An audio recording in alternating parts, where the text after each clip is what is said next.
Wow, I can't believe we're really here. Me either. So let me get this straight.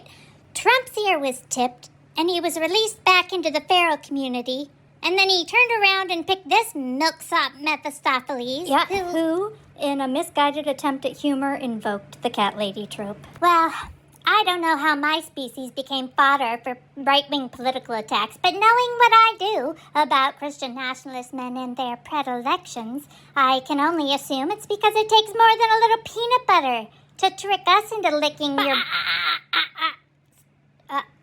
What we have to do is convince people to vote. Okay. You know, one of the central arguments of men who opposed women's suffrage was that there are more of us than there are of them. Well, it remains true to this day. So here is a tutorial for having these important conversations with potential voters. Okay. First thing is to threaten and intimidate. Now, this is going to involve a lot of pointing. Now, you may find pointing rude, but in this case, it's very effective. The goal is to get them to back down. So remind them what a shitstorm their actions would summon and give them a guided tour through the worst-case scenario. It's very important to have a mean face.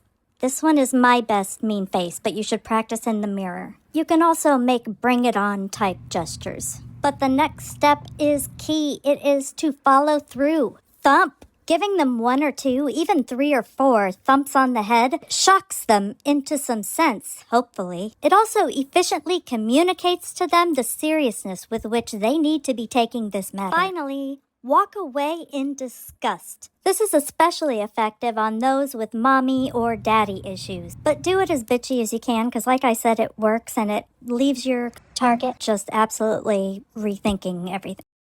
Okay, while I do appreciate the violence of it, as I will say, victim of this technique, I can attest that it really just makes me want to do the opposite of what you say. So maybe more words and less, this. All right, fine. Listen up, folks.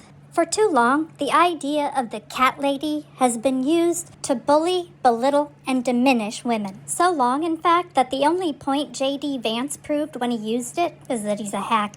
But we don't have to forfeit this country to these dollar store authoritarians. So to J.D. Vance and his ilk, I say this. Women are so much more than your ugly words and your tiny thoughts could ever contain. We will not be silenced.